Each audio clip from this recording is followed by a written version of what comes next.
governador do estado de São Paulo, João Dória, fez um acordo com as operadoras de telefone para monitorar o isolamento social. E mais que isso, ele advertiu sobre eventuais prisões para aqueles que descumprirem esse período de quarentena.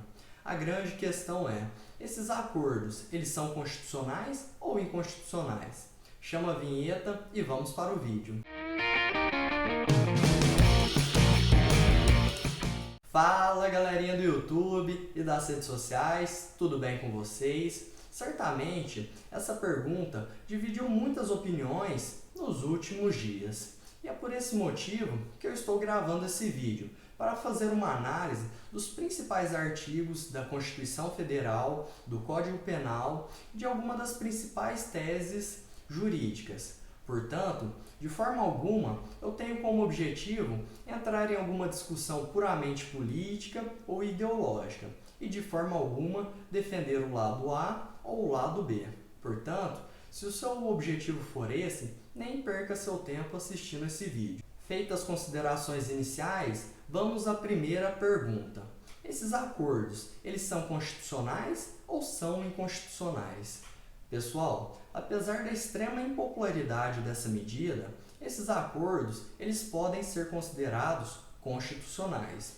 Isso porque as informações compartilhadas elas são anônimas e agrupadas, ou seja, o governo ele tem uma noção geral de quantas pessoas estão cumprindo a quarentena ou não, mas ele não tem uma forma exata de saber quais pessoas estão descumprindo a quarentena. É perfeitamente possível compreender o porquê essa medida ela é tão impopular. Isso porque esse acordo ele interfere diretamente na nossa vida privada e mais que isso, interfere também nos nossos dados pessoais, que na atualidade são informações tão preciosas que são equiparadas até mesmo ao petróleo. Por esse motivo, lá em 2018 foi aprovada a Lei Geral de Proteção de Dados, que passará a ter vigência em agosto de 2020. Isso se não for prorrogado o período de vacatio legis.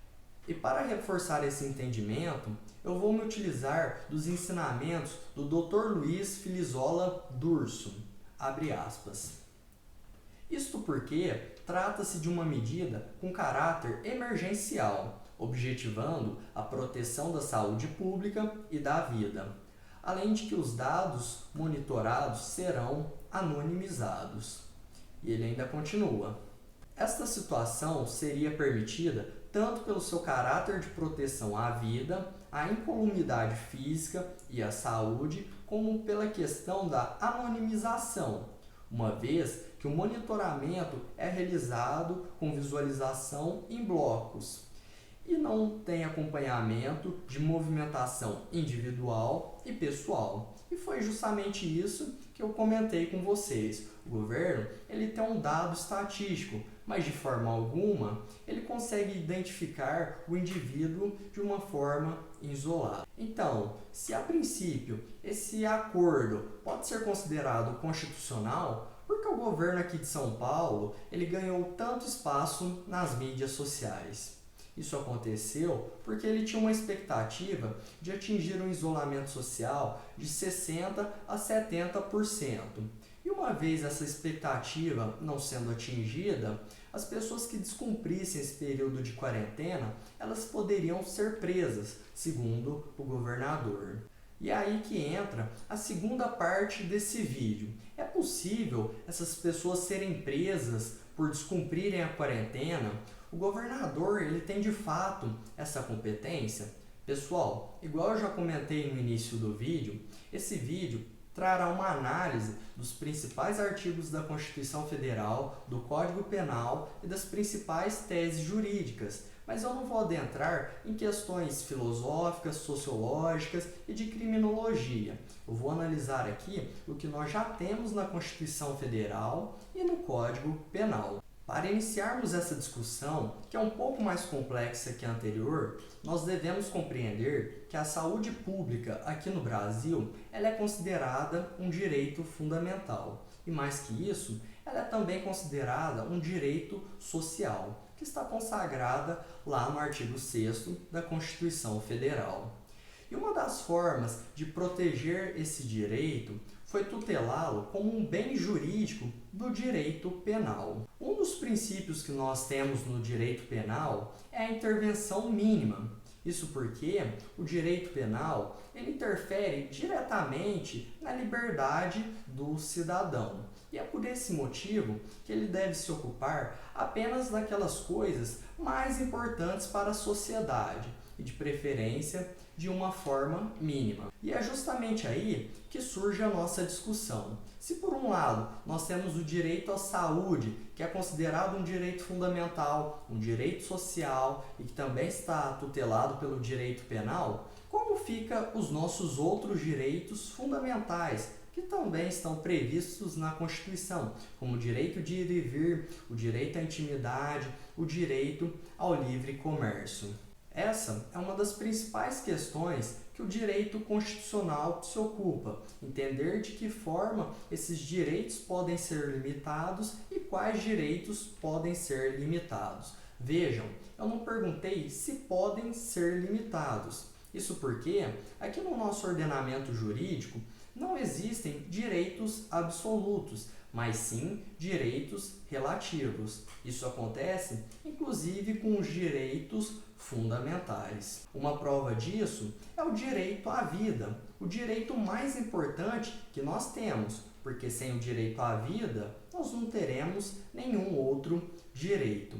Isso acontece porque na própria Constituição Federal, o direito à vida ele é relativizado, possibilitando a pena de morte em tempos de guerra. E nós temos também a possibilidade do aborto em casos excepcionais. Para compreendermos então se essa limitação ela é constitucional ou inconstitucional, nós temos vários princípios no direito constitucional. E um dos mais importantes é o princípio da proporcionalidade. E o próprio nome já é sugestivo. Nós devemos fazer uma ponderação dos direitos envolvidos. E de uma forma mais objetiva, dentro desse princípio da proporcionalidade, nós temos 3 requisitos que devem ser observados no caso prático, como, por exemplo, a adequação, a necessidade e a proporcionalidade em sentido estrito.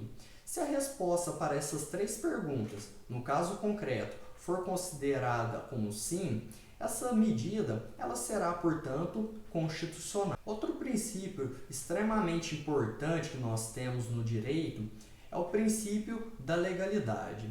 Imagino que muitos de vocês devam conhecer esse princípio, que ninguém será obrigado a fazer ou deixar de fazer algo, senão em virtude de lei.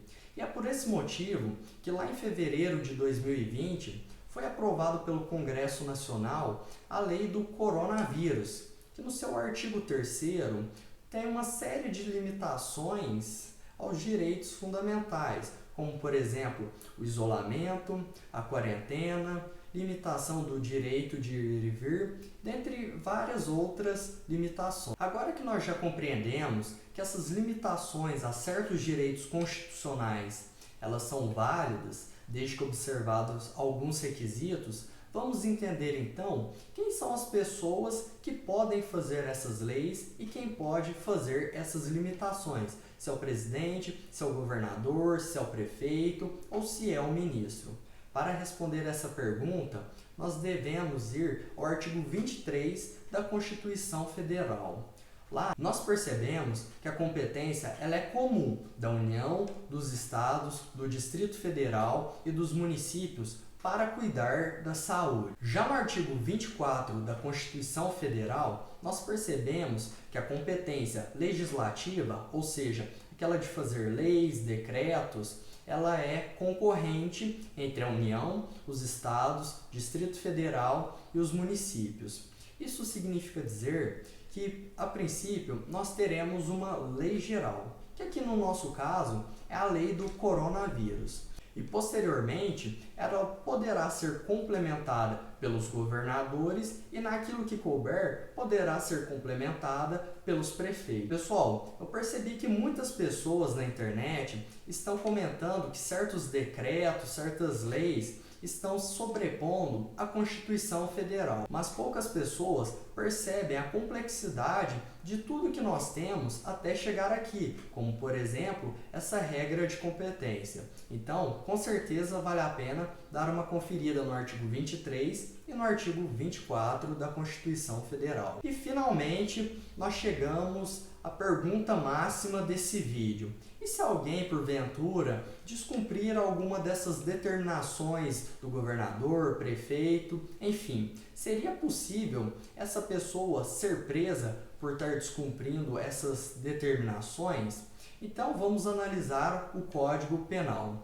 Conforme o artigo 268, nós temos o seguinte crime: infringir determinação do poder público destinada a impedir introdução ou propagação de doença contagiosa. Pena: detenção de 1 mês a 1 ano. Esse crime do artigo 268 do Código Penal, ele é considerado uma norma penal em branco, ou seja, ele precisa de um ato normativo para ser complementado. No momento em que este vídeo está sendo gravado, nós ainda não temos essa determinação. O que nós temos é uma recomendação. Determinação, ela é válida apenas para os comerciantes. Se eles descumprirem essa determinação, aí sim os comerciantes estarão incorrendo nesse crime. Mas por enquanto nós temos uma sugestão, portanto não é possível ser aplicado agora esse crime para quem descumprir a quarentena. Outra informação importante desse crime é que ele é considerado um crime de perigo abstrato,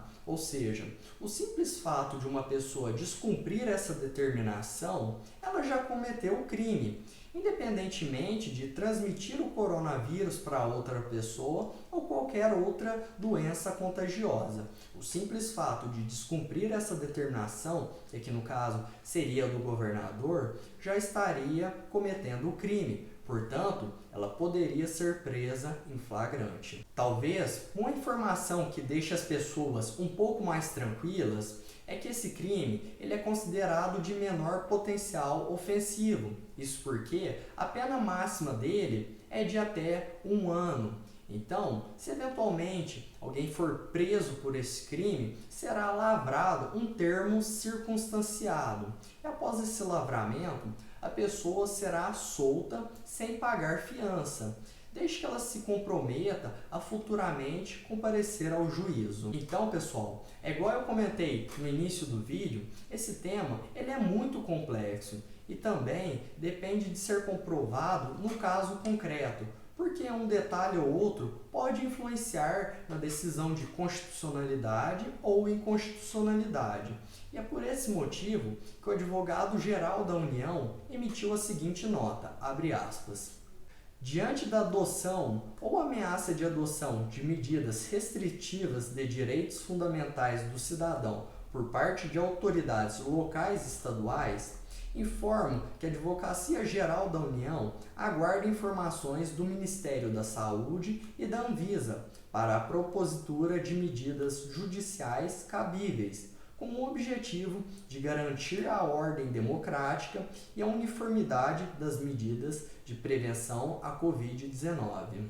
Como advogado-geral da União, defendo que qualquer medida deve ser respaldada na Constituição. Medidas isoladas, prisões de cidadãos e restrições não fundamentadas em normas técnicas emitidas pelo Ministério da Saúde e pela Anvisa abrem caminho para o abuso e para o arbítrio. Por fim, medidas de restrição devem ter fins preventivos e educativos, e não repressivos, autoritários ou arbitrários. É um momento de bom senso e serenidade de todos. André Mendonça, advogado-geral da União. Então, pessoal, era isso que eu queria comentar com vocês, trazer os principais artigos da Constituição Federal, esse crime do Código Penal, e algumas teses aí defendendo pela constitucionalidade ou inconstitucionalidade dessas medidas que permeiam esse tema. E se você assistiu esse vídeo até agora, se você gostou, deixe o seu like e se inscreva no meu canal. Isso me ajuda demais. Valeu, pessoal, e até a próxima!